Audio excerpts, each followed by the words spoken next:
research emerge from adult education.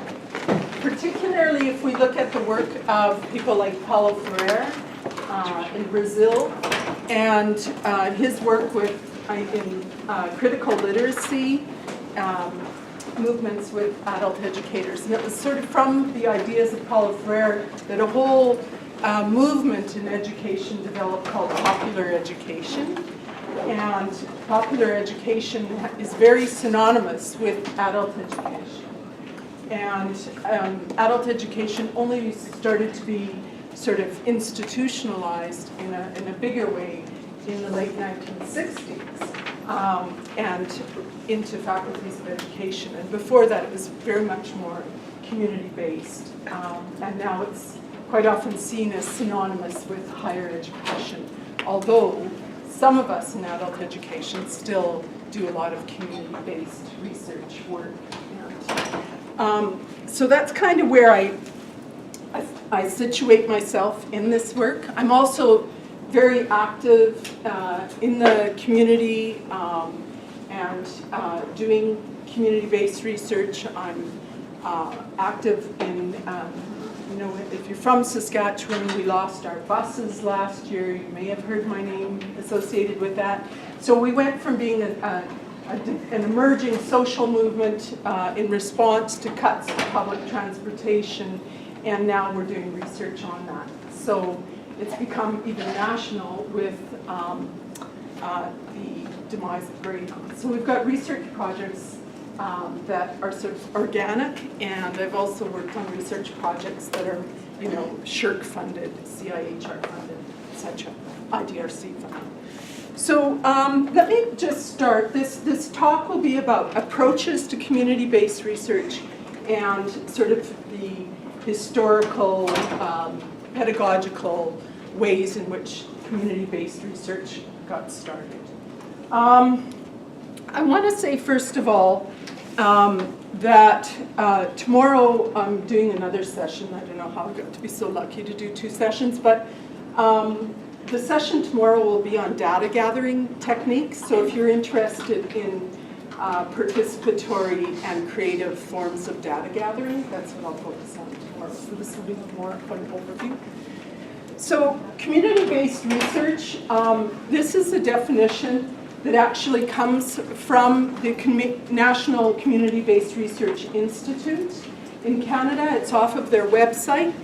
And what I've done here is just highlight a few things because I think they're central to the work of community-based researchers.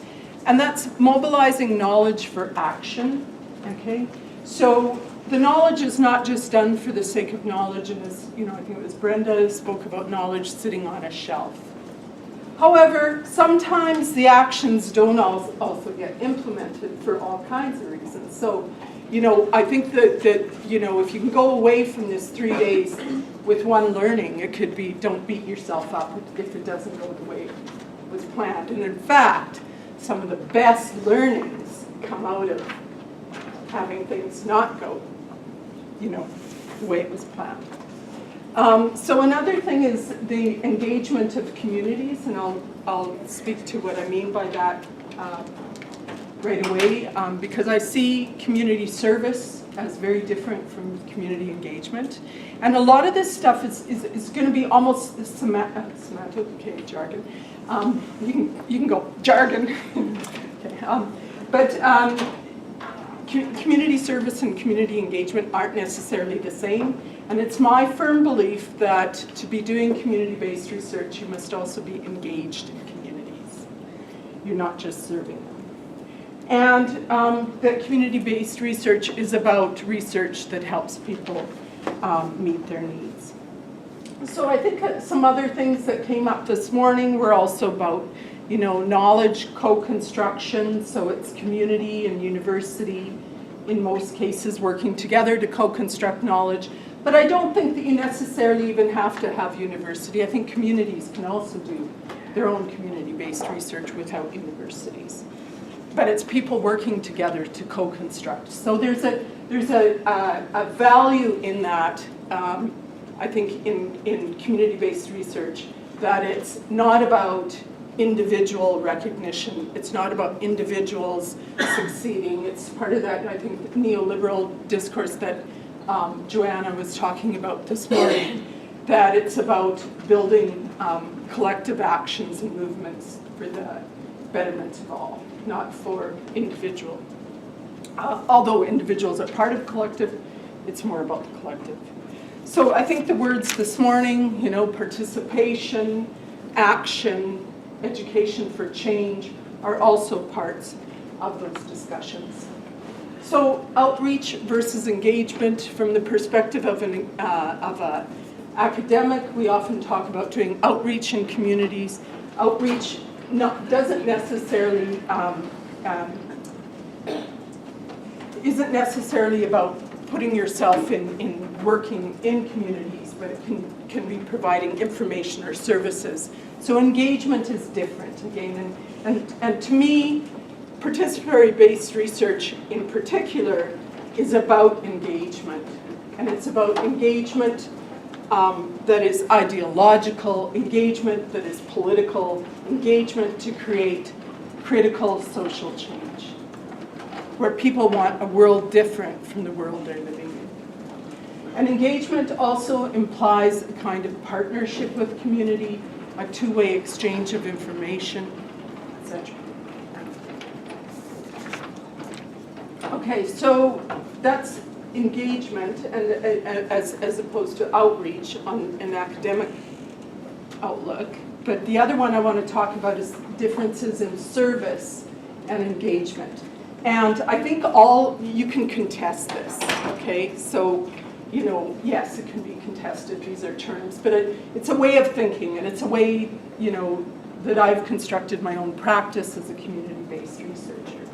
So the University of Regina, for example, has little placards in the green space out there that say, "As one who serves." It's the motto of the university. So we've tried really hard to institutionalize that in our practices. And sometimes for me, I think that we need to put funding behind that and all the rest, but sometimes for me it doesn't go far enough, because engagement means actually working with the people to create the change, and it's about creating a model of change that transforms social reality.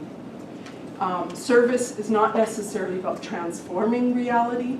Service can be about making sure that people have food to eat. Okay, so a food bank provides a service, or you might work in providing a service in community, but that doesn't mean that you're necessarily engaging in community to create critical consciousness that will change the situations of people living in community to work towards change. So to me, there's a fundamental difference in how we engage in that practice. So part of that involves the researcher position. And so I'm speaking from my perspective, where I think a researcher doing community-based research should be engaged in the research. You might have a different view, and that's fine. But that engagement is often seen as one that's relational, that's developed over time. It involves a commitment, often outside of the research. It means making yourself accessible to people, and sometimes going beyond what the research project is. So not everybody wants to do that. There has to be parameters on that, and I can give examples of doing that if you like as we go along. So I think one of the ways that's been probably the most valuable parts of research, I think, for a lot of people that have been doing community-based research, is what happens that wasn't expected, or when the research project takes on a different dimension of relationship building. And I can think of many examples, but I'll give you one or two. I did a community-based research project on intergenerational learning in Indigenous textile communities of practice, okay? So in that research, part of the reciprocal piece of that research was to ask the people in the community of practice what they wanted to do with the research. And it was research done in Chile and Saskatchewan. The group in Saskatchewan wanted to have an art exhibition. Okay, so there's all kinds of lessons here that I learned.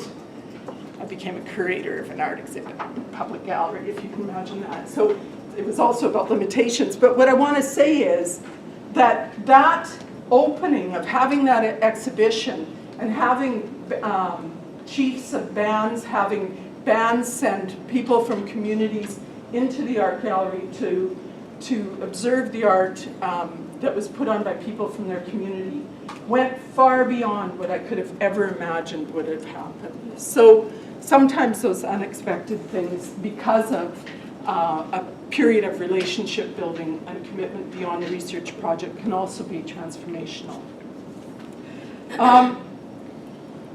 Okay.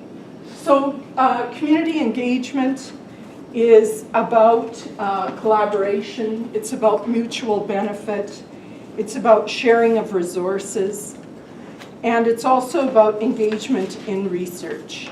So one of the, I'm going to move to this one. Okay, so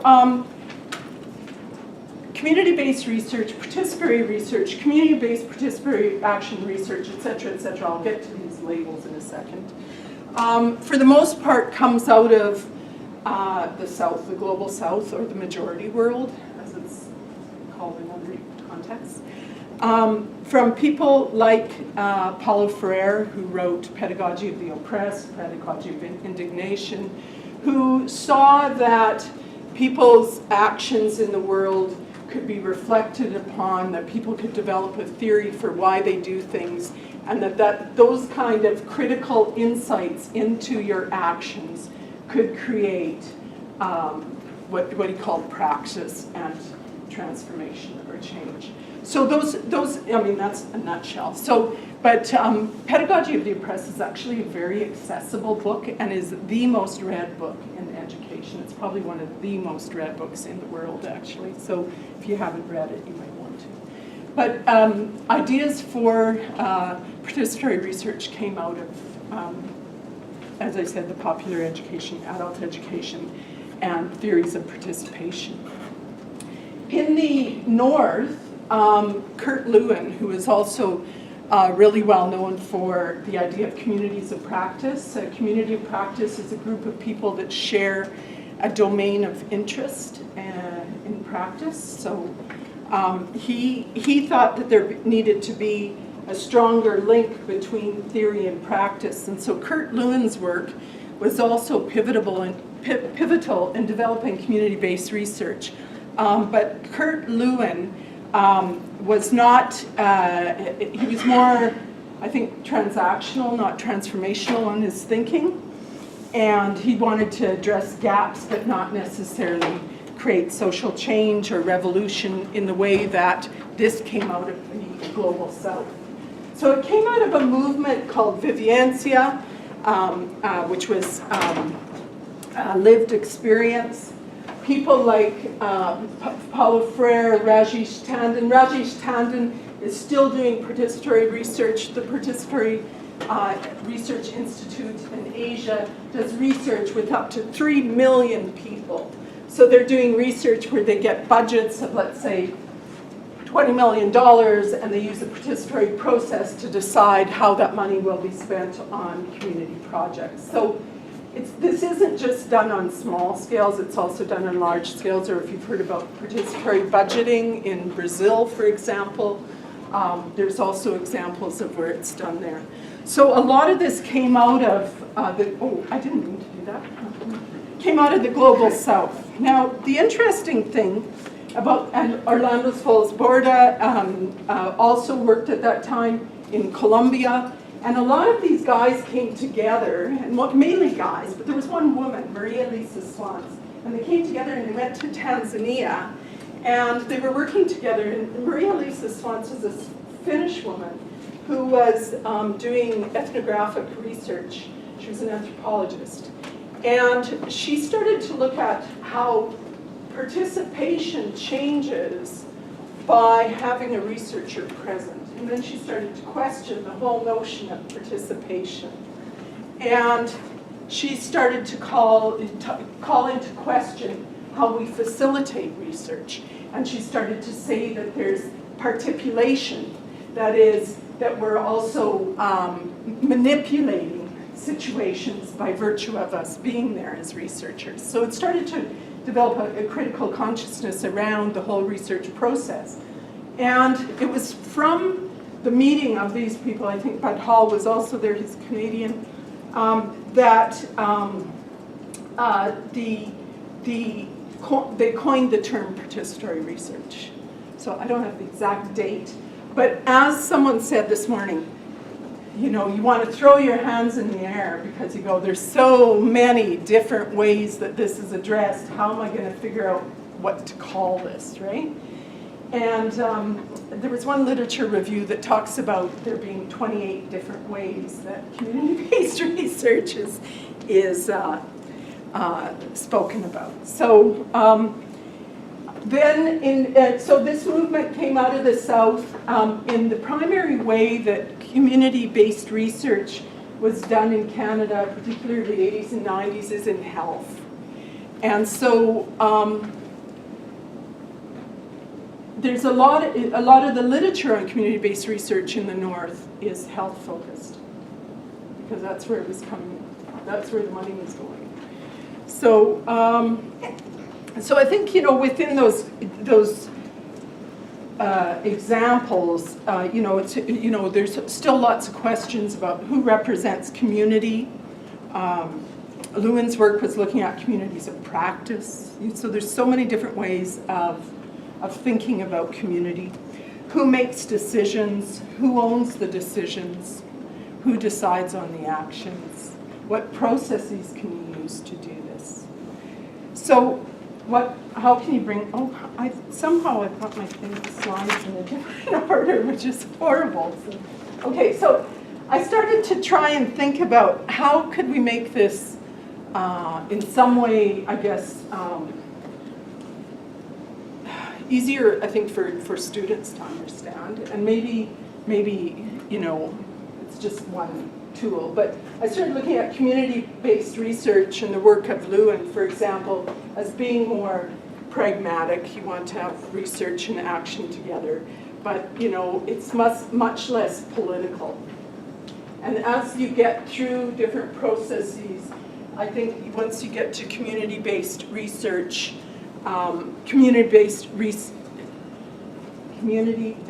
participatory action research, PAR, you start talking about research and action for change. It's informed by critical and feminist theories, where you're developing a sense of critical consciousness so that people in communities want to act on the knowledge that's being created to change the structures or actions that will lead to changes in their lives. So the participatory action research one very much sees the researcher, oh gosh, I'm sorry, I just talk and I press this thing. The last one very much sees the participatory action researcher as a facilitator of asking critical questions for people to be able to think about changes in their lives. And so I think these can be messed up. There's nuances in all of them. But for me, it was a way of sorting out my own research and thinking about how participatory was this. Because I kept running into challenges as I was doing research. For example, at this point I was a community-based researcher working with an academic researcher. And we did research on the participation of marginalized women in municipal politics. And she called it participatory action research, and I said, that wasn't participatory action research. We designed the questions, we designed the process. We used participatory and creative processes. but I didn't see that it was going to be transformational. We were developing a report for the city and for the Federation of Canadian Municipalities. So you know, I called that community-based research with participatory methodologies. But so again, you know, you're going to come to your own understanding of how you want to call things. But I'll give you examples. So this is the 2 slides that should have been before the other ones. Okay, so I'll come back. Characteristics of community-based participation, participatory research. It always has to be looking at power dynamics, who you are as the researcher, power dynamics within the community itself, power dynamics within the community organization and the community within which it's situated, etc. So there's multiple ways in which that power is orchestrated and understood, lived. A reflexive position, who are you in doing that research, why you, and maybe it shouldn't be you, or maybe it's not the right community organization, and that's just as important as doing the work, is figuring out if it's a good fit, and lots of times it's not. Is the agenda change? Whose agenda? And what are the responsibilities to the community built into the process? So again, this is sort of a rewording of that, but the process, the way I understand community-based research and participatory action research, is the process is as important as the outcomes. And sometimes the process may not lead to change. So I wanted to give some examples where you can see different levels of participation. So this was the research I spoke about on community-based research on Indigenous communities of practice. In this particular instance, communities of practice was the community, so it's very different from saying, you know, which community did you work in? So it was people who were working in textiles, either as weavers in Chile or as beaters in northern Saskatchewan, and using storytelling. This is where I learned in my community-based research practice, this is where I learned a lot about relationship building and about reciprocity. So, you know, in asking people what they want to do with the research, one of the areas of research that is very understudied is reciprocity. And so if you're looking for a research topic. But it's also, Linda Tuwai-Smith talks about it in Indigenous methodologies. But in terms of actual examples, it can vary from people thinking they need to pay people to giving them bling of whatever type. In the case that where I did this, I asked them what they wanted to do with the research, but it also puts an incredible responsibility on you. So my learning in this was also about putting parameters around, you know, doing an art exhibit or writing a book, or far more than I should have ever taken on. I did fulfill the commitment, but it was a little bit stressful. And it didn't, the funders' guidelines don't work well with it. This was another piece of community-based participatory action research that we did with women on social assistance. And we were looking at how to value their unpaid work, because social policy in the province of Saskatchewan, it's provincial legislation, said that when a woman's child turned age 2, that she had to start looking for paid employment. Okay? So what we wanted to do was to value the work done in the home, and also to be able to demonstrate that work done in the home, if it was valued, actually, when people move into paid employment, they don't actually make more money because of the cost of childcare and transportation, etc. So this is also an example where we used people who didn't have really high literacy rates, so we used things that assisted them in doing their work and barriers to doing that work. So we used just creative methodologies. So these are some of the methodologies that we'll talk about tomorrow. In this particular study, we were using participatory methodologies, and it was never designed as participatory research. We knew that we were trying to change social policy, but what happened at the end of this study is the 18 women that we met with, decided that they wanted to form a group. So this went way beyond what we had ever imagined happening. So as, again, this commitment, if you're going to do this kind of research, the commitment to do it might mean going beyond the research, right? So we actually agreed that we would do some, training with them on how to run a meeting, how to run an organization, and then we stepped away. And they actually went to a couple conferences, and they did exist for a while, but unfortunately, women on social assistance with small children have a hard time meeting. So it didn't last forever, but it is a very unique example of how what starts as community-based research can morph into something different than you imagine. So the actions might not be ones that you actually have anything to do with, or indirectly. This is an example of community-based participatory action research with the Prairie School for Union Women. So this one actually involved, I met somebody that was on the steering committee for Prairie School for Union Women. They said they'd never had a research study done about them, and they've operated in this province for 2 decades. It's the only explicitly feminist labor school that we can find in the world, but in Canada for sure. And so they said they wanted to have a study done. So it was sort of like, okay, what do you want the study on? And so we met with the steering committee, came up with questions, got a little bit of funding, did the study. And what we wanted to look at, we looked at their goals and whether or not they were meeting their goals. What we found is that the school was transformative in the lives of women. And a lot of the women that attend the school, has anyone here attended the school? Okay.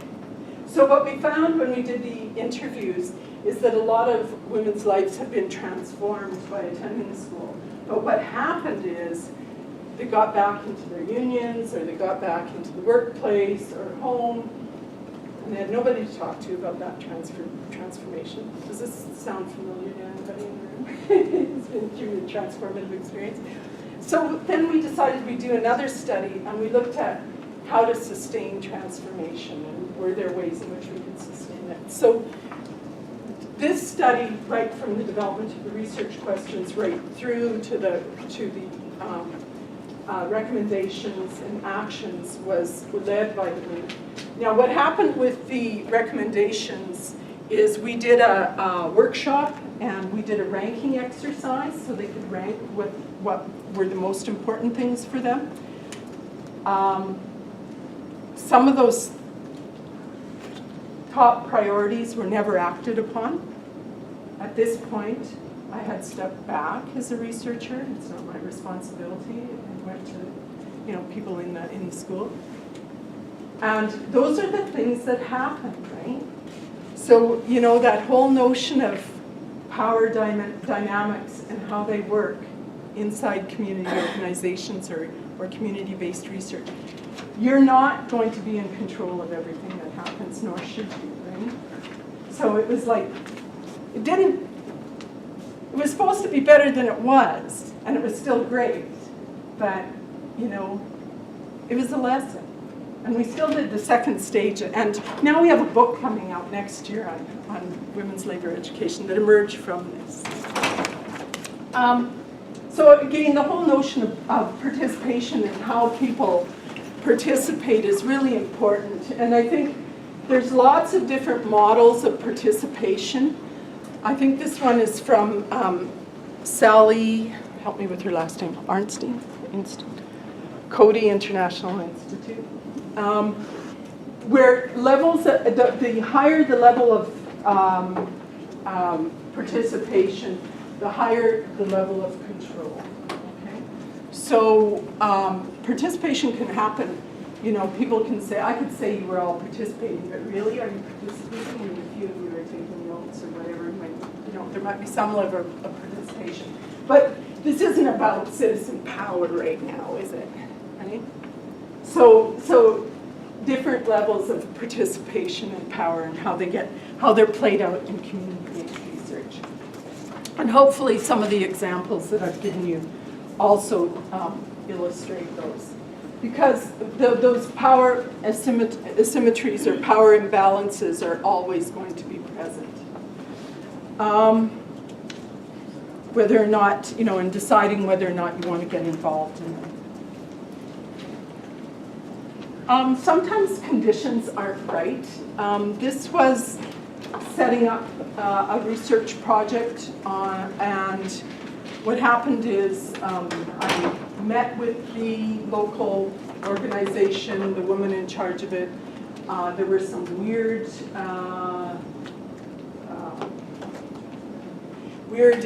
power things taking place. And particularly, I felt some friction between the members in the organization and the leadership in the organization, and just decided not to do that research.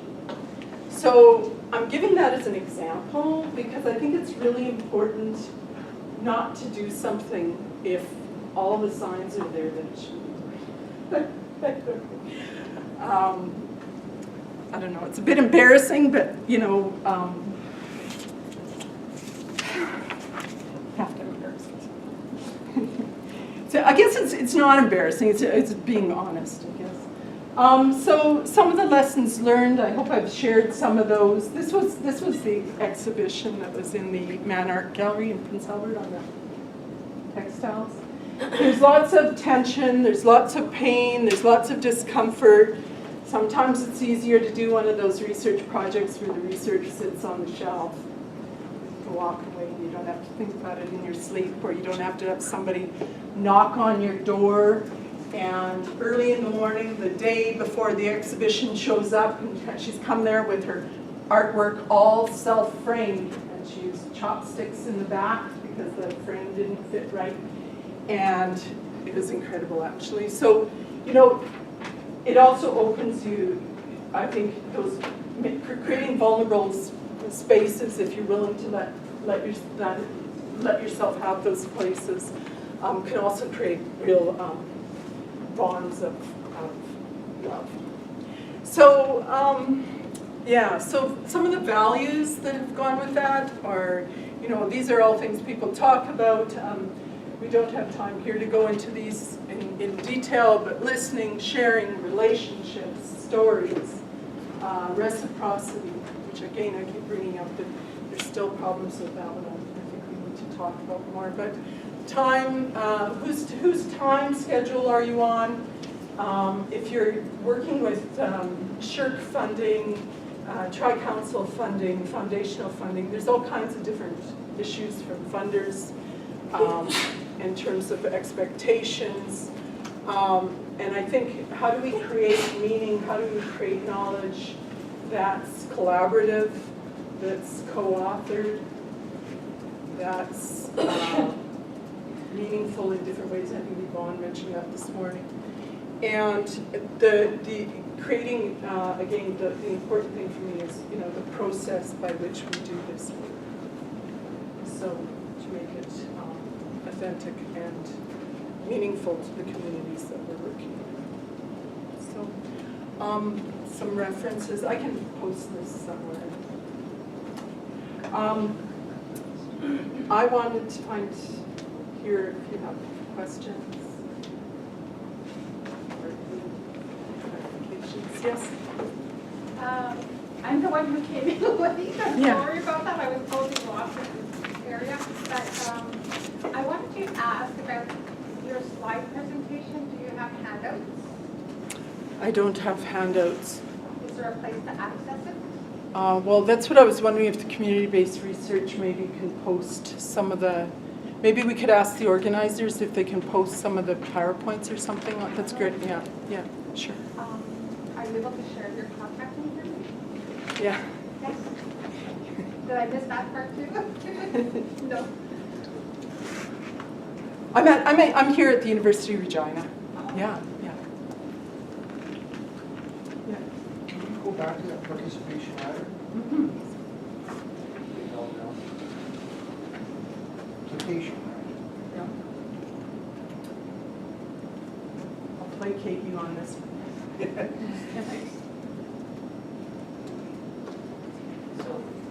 So when you're facilitating, how do you move from, you're moving them from one level to another?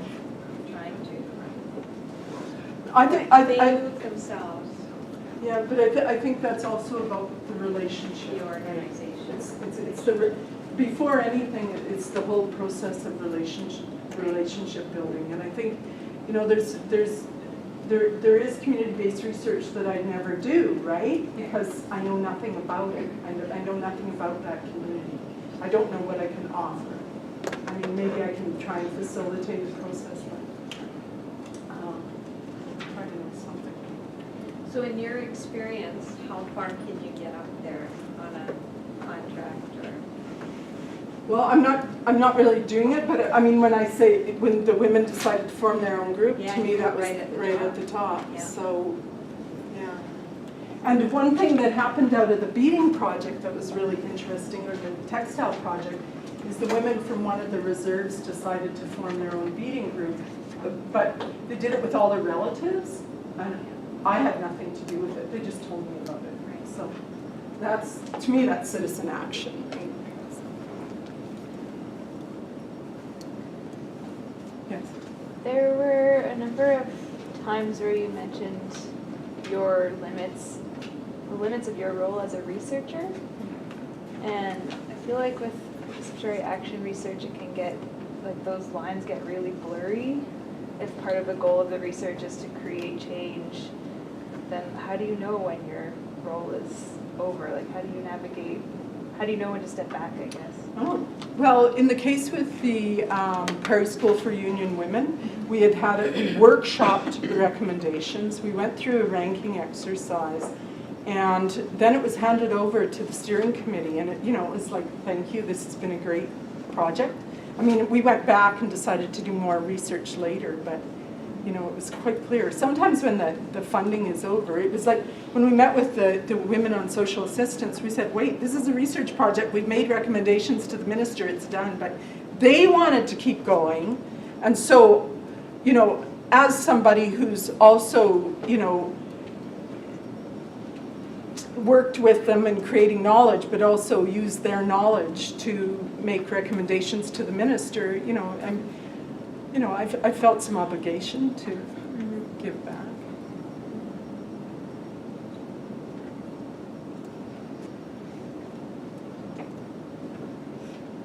Other questions?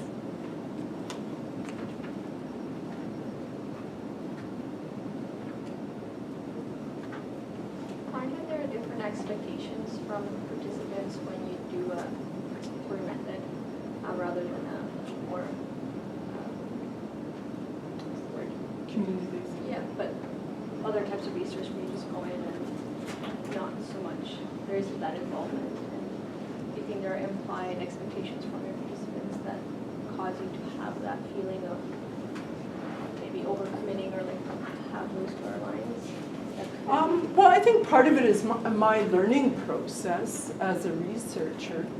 I mean, I feel like I'm always learning. So, we talked about that in the group this morning. We talked about, that reciprocal learning as a researcher and as a person in community.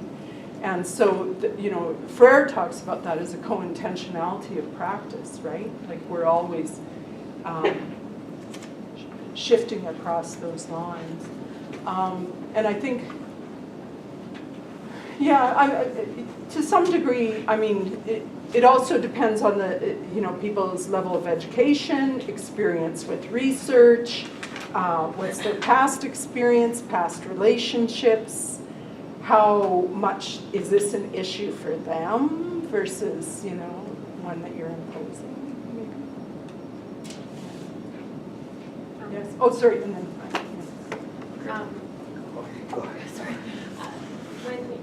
So So we're looking at, I'm a student on a research team, so I'm a student participating on a research team. And how do you apply for grants when they want your project description and you'd like to use a participatory model where the research question and everything's all emerging, it's all coming out as you go forward with the main change based on what you find, but you have to have some place to start off with. So how do you, say, get a grant for funding to start your research when you aren't sure necessarily where it's going to end up?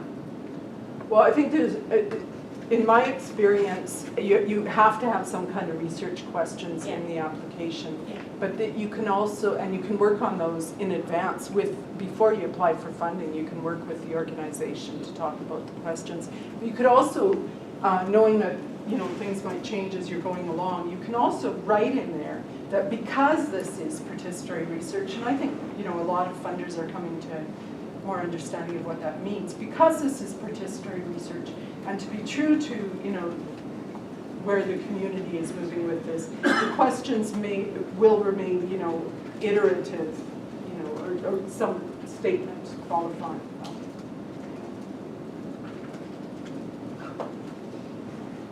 Isaac?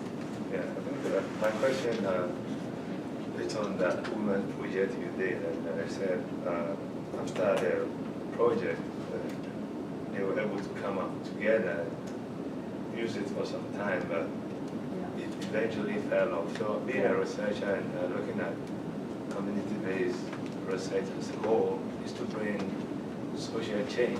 So can the researcher go back in there and try to revive it, even though like your contract or whatever the vision was? Yeah, I think possibly we could have. Yeah. But the research, the whole project was set up to be policy research and changing the government policy. So, the fact that it veered off and had this other outcome, I think is great. Okay. But, it would have involved another pot of funding, applications, etc. And, the 3 people involved in that project were all community-based researchers. Okay. So was the research able to change the policy, or after you presented the findings to the minister? What really happened afterwards? Yeah. In fact, what we did is we didn't just present the findings. We took the women with us to present the findings. Okay. We took women with us to academic conferences to present. So we took to 2 conferences. So we took the women with us to meet with the minister. There were about 10 women around the table. They had done one of them presented, what it costs for her to get childcare, transportation, what she'd make on minimum wage, and demonstrated to the minister that it was ludicrous, that this policy made no sense at all. And the minister was very thankful and said, and I quote, "Thank you very much for bringing in people on social assistance. I have so few opportunities to talk to them."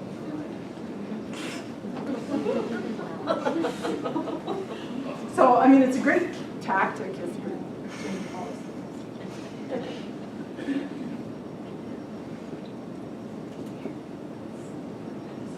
I have a question on capacity building. So what one of our aim is capacity building, right? So where it stays in this participation ladder, because I see therapy as a capacity building tool, but then again it comes to delegated power, that's the maximum level, right?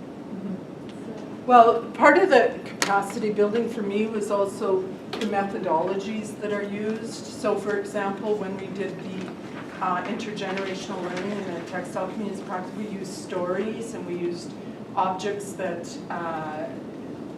would make people have memories about what was going on. They brought their own objects in. I can describe it more tomorrow. The other one was the one with the houses, having people validate their own lives and work. Unpaid work is not validated, and work caring for small children. So it's like So that therapy, right? Like well, I wouldn't self-therapy. call it therapy. I would call it political work. I would call it about recognizing that we live in a world where work traditionally done by women is very undervalued. And so it was about putting value in that work, both in terms of the women themselves and the minister or the social policy. I'm sorry, maybe I'll take you. I was just going to say, with the prior therapy, I'd just like to add to that comment that, when you're looking at doing any type of therapeutic work or you're moving into trying to help in a community in any way, as soon as you start to get involved, you start to realize that with any group of people, there's different agencies and different factors that are involved that actually make that more and more complicated. So therefore, you get yourself in a place where it does become political. It is political. Yeah. The work I do is political, period. Up front. I want to create social change. I want to live in a different world. And I believe in other worlds. Okay, so my question is, Chair, you showed us two separate projects, one of the textiles and the other one with the Prairie women. Was that two or? So it showed 3 different research studies, slides from 3 different studies. Okay, so what was the third one? I've only got red and The textile communities of practice, textile, Chile and Saskatchewan, and the Prairie School for Union Women, right? and the Women on Social Assistance, which Oh, is that- policy okay. research. So these, the approach that I would like to see in terms of presenting these to us is, what was the original motivating principle that got you going on the project, Like, for example, the textiles project, was that when the women came to you, were you asked by the government, like, because you do political work, right? Oh, yeah, no, I'm not talking about party work, it's not. No, I'm not party, I'm saying, the government pays for it? Some of my research is tri-council funded, which means I applied to do it, and it was funded through SHRC, the Social Sciences and Humanities Research Council of Canada. The project I mentioned but didn't show a slide on about participation of marginalized women in municipal politics. That one was funded by Indian and Northern Affairs and Status of Women Canada. The Prairie School for Union Women study, the first one was funded by the United Labor Educators based in the US, and the second study of that was funded by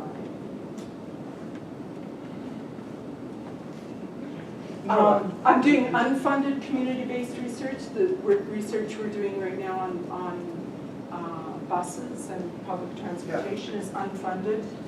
I think. My question is, I'm glad you mentioned the unfunded, because that's part of my shtick, I guess, trying to find out how we can get some unfunded stuff done. The unfunded But is here's the very problem. interesting. Very Here's the problem with doing unfunded research. So we do a focus group with a group of former bus drivers, right? We record, we've gone through ethics, all the rest. So we record the interviews of the focus group. Then to transcribe it, that takes hours and hours of time. And sometimes the time to put into all this, and from perspective of, well, I think perspective of community as well, it just becomes really hard to do it. And we want to do a social audit. We want to find out the real cost of cutting bus services, and also, we need money to be able to do so. And just as a matter of discussion, what portion of your time is spent chasing down money versus, that's something to know. My biggest complaint has been always that everything depends on money. The biggest question always would be, how can you get something done when there's no money, and how do you find the money? So I'm sympathetic to these questions.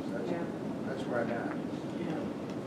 It seems that is a skill that we're all going to have to learn to developed, is how are we going to? Well, I think if we did research, I think we can do things more collaboratively, and I think there's people that are really good at getting money, and there's people really good at facilitating, and people really good at transcribing, and, working as a team sometimes can get things done. Yeah. So I think instead of trying to, it's that whole individualistic way of thinking that we have to be good at everything. If we work together, we don't have to be good at it. So, yeah, we do spend too much time looking for funds, for sure. And not every application is successful. Can you talk a little bit about your methodology or your approaches to building trust within a community for whom you're new to, and then kind of overcoming what might be cynicism or fatigue? Communities that have studied, over and over again and feel like they're not sure that being kind of exposed to research is going to result in the kind of change that they want to see. So it depends on the research, but what I have done in some projects, particularly if I'm working in a project in Indigenous community, is work with a community coordinator or a co-researcher who's Indigenous.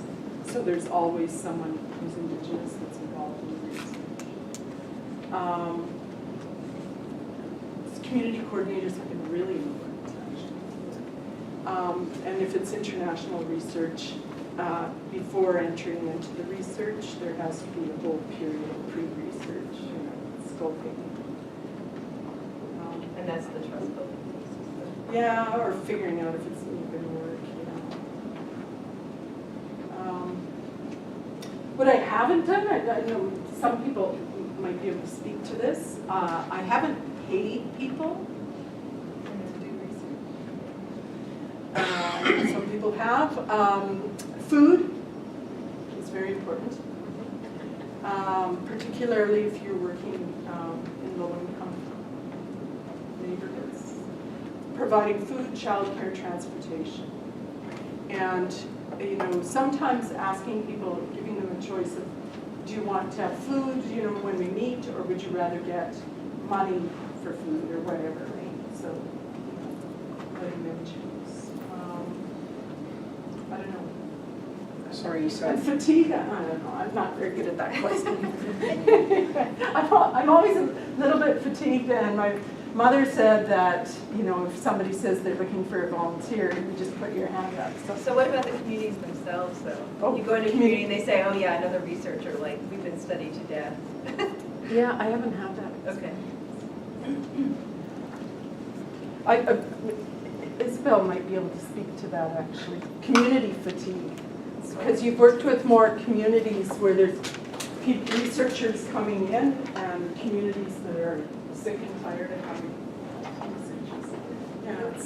That's an old theme, whether in urban settings, reserve settings, rural settings. And we have to be aware of that history and understand the resistances and suspicions, and that's why the investment in relationships is so important. And it should, it should start long before any research or research.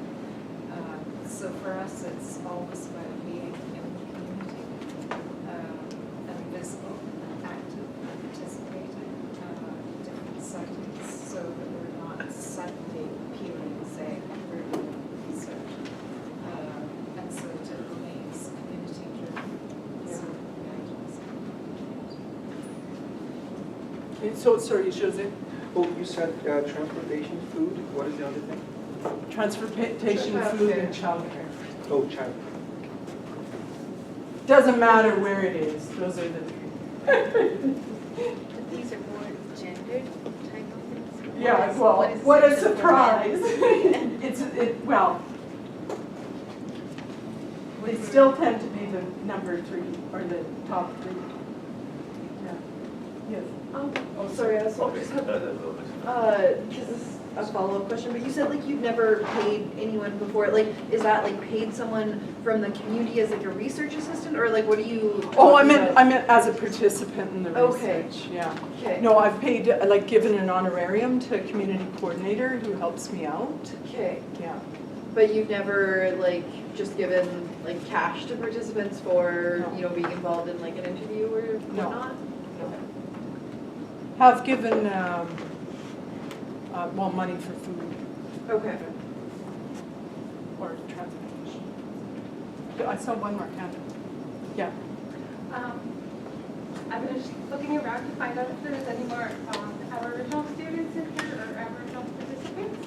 But I wanted to say a few things in regard to not so much your presentation, but how this affects me as a person.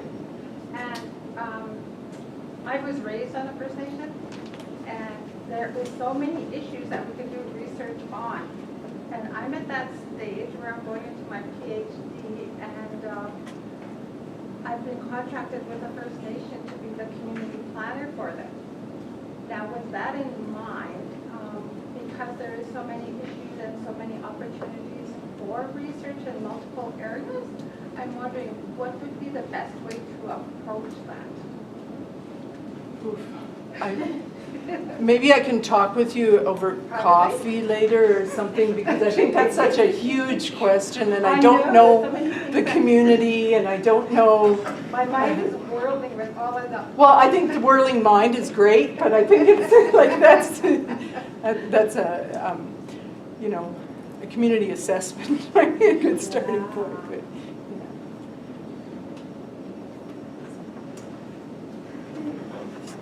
So I don't. What's the time? I think 2:15. Oh, okay. Okay. Yes. I can answer my question. I think the question is about the whole concept of community research is to bring change, right? And you can see that most of these problems in communities are as a result of, let's say, bad policies or bad policy implementations. And this comes from the policy makers. So it would be ideal that before the onset, instead of bringing the results to the policy makers, can they be involved right from the beginning? So Well, this- I think, I'm not sure if she's here. I know there's at least one doctoral student that's looking at policy making using, you know, indicators of health, right? So developing policy that's research, with research evidence. Can I just, Yeah. earlier, the first grant we applied for was a Saskatchewan grant. It's called a Sprout grant. Okay. And it was through Skipper, I don't know what that stands for. Saskatchewan Center for Patient-Directed Research. Thank you. And their requirement for application was to have a policy maker, someone who could actually do change on the team before you even passed the policy review, the grant review, before you could even apply for the grant. You had to have all those people in place. You had to have people from the community that you were wanting to approach. You had to have someone, a decision maker in that field, and then the rest of your team. And so it was built into the grant that a policymaker had to be on board. Okay, on board as a participant? Yes, involved in the process. Oh, okay. See, that's really interesting, because that also points to me to issues of sort of hierarchy and power in. And it's not easy to find somebody, you know, we struggled to find somebody who would, A, willing, you know, and B, had the time and was a good fit. Right, and how do, you know, let's say you have a decision maker that becomes part of that research team, how do they change the dynamics among others in the team? Exactly. Yeah, it was very interesting, but we didn't get there, but it was a really interesting, huge learning, very interesting learning experience. I have the same experience, like once I was happy with everything, but then they asked me to find some metro school board. So I can't do that, right? But it's, you can see the value in having it as part of it, because the whole goal of this type of a health oriented research was to, patient oriented research, sorry, was to say we don't want just research for the sake of research. It's going to exactly what the First Lady spoke about, being the collecting dust on the shelf. We actually want it to have an effect. So how can we make sure that happens? If we're going to fund it, we want to make sure that it's going to get implemented. I thought it was a really unique, interesting way of presenting funding and built right into the process. You know, that's a really interesting example. I want to come to this, the study project we did on the participation of marginalized women in municipal politics was a national study. It was funded by Status Women Canada and the Federation of Canadian Municipalities. And I worked with an Indigenous scholar in Saskatoon, and we did study, we had two focus groups with two different groups. One was newcomers, and the other one was Indigenous women. And we did quite an elaborate process, report, etc. And the city of Saskatoon refused to implement it. They put it on their website for a while and then they took it off. So it's like, it was all done under the auspices that this would influence municipal politics. It was funded, and then, it was completely out of our hands. So, I mean, yeah. So how come now the community researchers, let's go back in there, try to be able to, let me use this word, infiltrate the policy makers such that maybe in a department they'll have someone there who is in charge of community and that kind of relation. But even if you have somebody at the policy level that's willing to listen to that, there's no guarantee that they're going to actually implement it. Just like there's no guarantee when we did the ranking exercise with the Prairie School for Union Women that, that those changes were going to be implemented. So it's not just at a policy level, it's also at the level of community organizations. And so, I don't know the answers. Because of the community involvement, from what you've mentioned, there have been not necessarily changes, but action catalyzed by your research, women's groups forming and people doing things afterwards on their own. Have you seen any follow-up of those actions that could really show that even though there isn't policy change or change at that level, there's still some sort of action that has shown a difference from before any research was done to after through the actions of those involved on their own? Because I'm not sure if there's any cataloging of that, and I would hate to not value or just not show that there has been change, just not shown at a policy level. Yeah, I think that's a really interesting point, because I think there are things that have happened that never get Like how would you written is that about part it, of yeah. the research? Does anybody ever go back to the, 10 years later and see what's happened in that community? Yeah, no, that's, longitudinal studies are far and few between. There are a few, but, yeah. Well, I often think of, some of them trying to reinvigorate parts or, Because even just with new methods of data collecting, I think now more than before you can really see more of a quantitative level, perhaps in politics, but just see how change has continued through growth or just maybe has gotten worse or better, but just looking at now, 10 years from now, that those small things that people keep observing in that community. yeah, I'm not sure if that makes sense, but yeah. yeah, it's more longitudinal. I think it's more like when we talk about, when we talk about participation, sort of, it's a very well appreciated or sort of convincing one that it's something good, it gives voices to the people, it changes the status quo and everything. But there is a huge criticism of participation that it is taken for the sake of taking it, and even if the changes it brings forth do not sustain for longer. Like she talked about the policy changes, like not much of the literature says it's the red tapeism and the bureaucracy of the government which makes them slip back, even if they make the changes for a while. They sort of tend to go back to what it was. Well, that's what Joanna was talking about now. I mean, we're in a climate where the kind of changes are happening are it's like we've come out here and we're going even farther back really fast, right? So and that's happening at policy level. It's happening you know, in terms of issues of equality, in terms of racism, I mean, it's.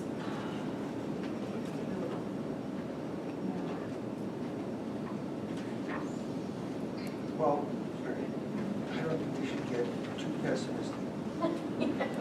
We're No, still I doing think- work. look, I raised research. my kids, I had to tell them the same thing 3,000 times.